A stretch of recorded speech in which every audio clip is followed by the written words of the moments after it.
नमस्कार. आज आहे संकष्टी आणि त्यासाठी आपण बनवणार आहोत साबुदाणा खिचडी. तर ह्याच्यामध्ये हा साधारणतः 300 ग्रॅम साबुदाणा आहे जो रात्रभर आपण भिजवून ठेवला आहे. हे शेंगदाण्याचं कूट आहे जे आपण शेंगदाणे भाजून ह्याला मिक्सरमध्ये बारीक केलं आहे. हे 2 मध्यम आकाराचे बटाटे आहेत जे स्वच्छ धुवून त्याचा काचरा करून स्वच्छ धुवून घेतल्यात. जिरं, साखर, मीठ, ह्या 2 ते 3 हिरव्या मिरच्या आणि हा अर्धा लिंबू.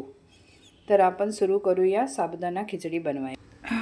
आता आपण एका खिचडीमध्ये साधारणतः 2 मोठे चमचे तेल ह्याच्यामध्ये टाकलं आहे. हे चांगलं गरम होऊ द्यायचं आहे आणि मग ह्याच्यामध्ये आपण टाकायचं आहे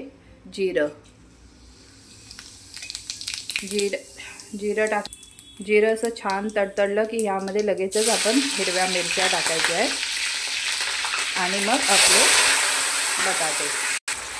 आता हे बटाटे छान परतून तेलामध्ये आपण ह्याला 2 ते 3 मिनिटं झाकण ठेवून शिजवून घेणार आहे.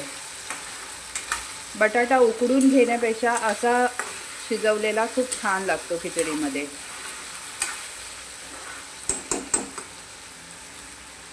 आता आपण ह्याच्यावरती झाकण ठेवून शिजवून घेऊया 2 मिनिट. इथे मिनिटभर झालाय आपला बटाटा टाकून. आता ह्यामध्ये आपण थोडंसं मीठ टाकूया, नाहीतर बटाटा आपला थोडासा अळणी लागेल, म्हणून आपण थोडंसं मीठ टाकूया बटाट्यापुरतं. आता मीठ टाकलंय आपण. आता ह्याला थोडंसं तळून परत आपण थोडंसं अजून 2 मिनिटं तरी लागतील हे बटाटे शिजायला. काही बटाटे पटकन शिजतात तर हे थोडेसे कडक आहेत, तर आपण ह्याला अजून मऊ व्हायला देऊया. 2 मिनिटं झाली आहेत आणि आपला बटाटा छान शिजला आहे. आता ह्याला आपण एक मिनिट पण नाही, साधारणतः 30 सेकंद असं हाय फ्लेमवरती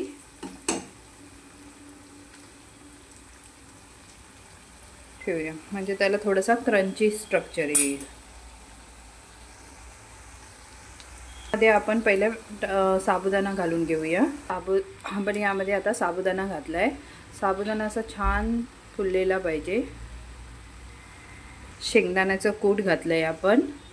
शेंगदाण्याच्या कुटाबरोबर आपण 2 चमचे साखर ऑप्शनल आहे, तुम्हाला आवडत असेल तर घाला, आणि चवीप्रमाणे मीठ. सर्व टाकून झालं आहे. आता ह्यामध्ये आपण अर्ध्या लिंबाचा रस घालणार आहे. मग ह्याला छान अशी टेस्ट येते लिंबाच्या रसाने. म्हणून आता हे सर्व एकदम व्यवस्थित असं मिक्स करून घेतलं आहे. तुम्ही बघू शकता किती मोकळी आपली खिचडी तयार झाली आहे. आता ह्याला फक्त आपण 2 मिनिटं झाकण ठेवून वाफ आणायची आहे. 2 मिनिटं झाली आहेत वाफ काढून. आता आपली साबुदाणा खिचडी तयार आहे. अशी खिचडी करून पहा, तुमच्या घरातल्या सर्वांना आवडेल. अशी ही आपली मोकळी अशी सुंदर अशी साबुदाणा खिचडी तयार आहे.